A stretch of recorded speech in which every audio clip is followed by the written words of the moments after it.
자, 여러분, 요즘 코딩 커뮤니티가 아주 뜨겁습니다. 왜냐고요? 바로 구글이 안티그래비티라는 새로운 AI 코딩 툴을 내놓았기 때문이죠. 이게 지금 커서의 강력한 대항마로 떠오르고 있는데 과연 그럴 만한 물건인지 오늘 한번 제대로 뜯어보겠습니다. 그래서 오늘의 핵심 질문, 바로 이거죠. 과연 안티그래비티, 정말로 커서의 자리를 넘볼 수 있을까요? 이 새로운 도전자, 기존의 강자와 뭐가 어떻게 다른지, 장점과 단점은 뭔지 지금부터 하나하나 비교해 보자고요. 자, 그래서 오늘은 총 5가지 섹션으로 나누어서 살펴볼 거예요.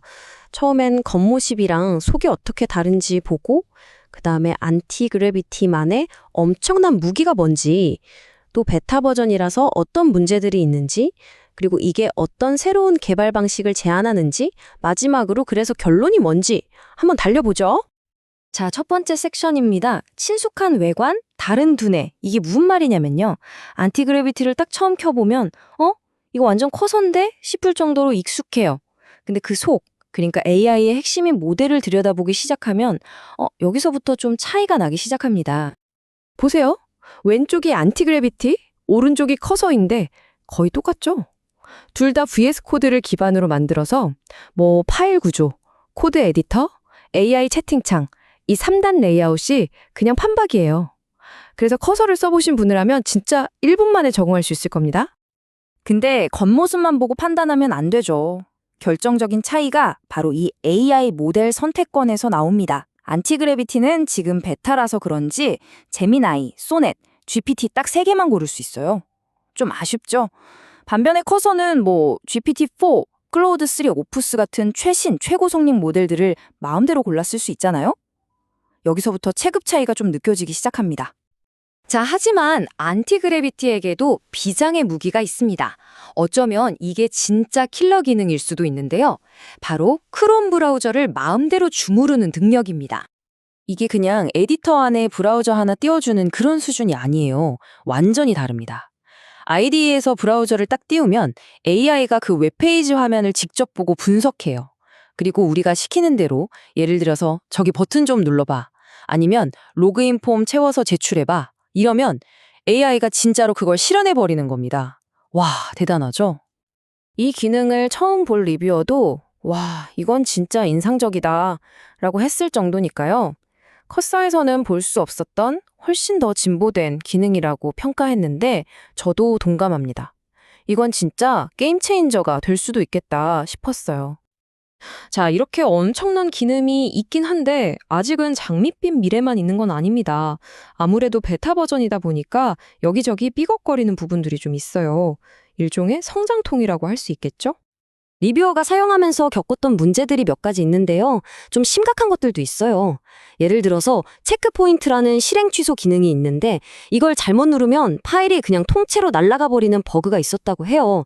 근데 더 황당한 건 그걸 되돌릴 다시 실행, 그러니까 리도 기능이 아예 없다는 겁니다. 와, 이건 좀 심각하죠.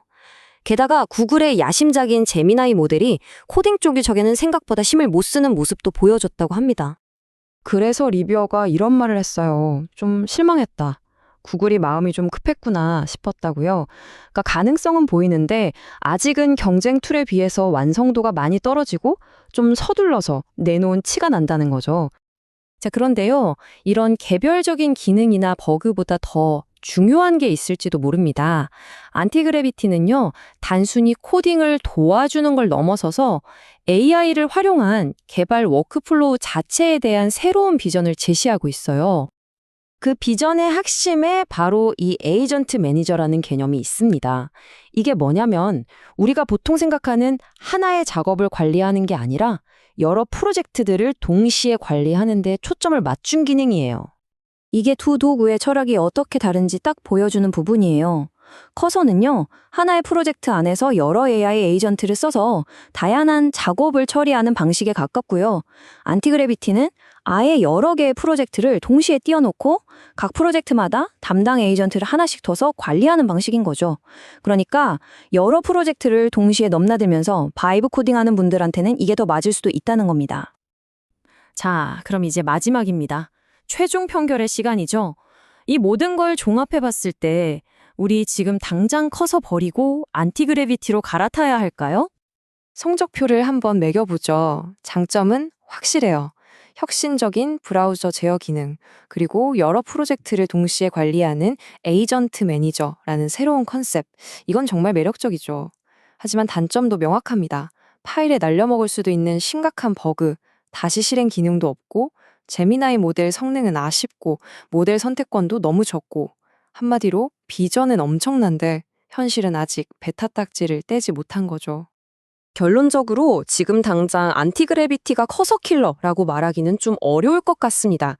하지만 여러 프로젝트를 동시에 다루는 이 바이브 코딩이라는 개념에 집중한 걸 보면 어쩌면 구글이 생각하는 AI 개발의 미래는 이런 모습이 아닐까 하는 흥미로운 질문을 던지게 만들어요. 과연 개발의 미래는 하나의 거대한 프로젝트일까요? 아니면 여러 프로젝트를 넘나드는 자유로운 흐름일까요? 여러분의 생각은 어떠신가요?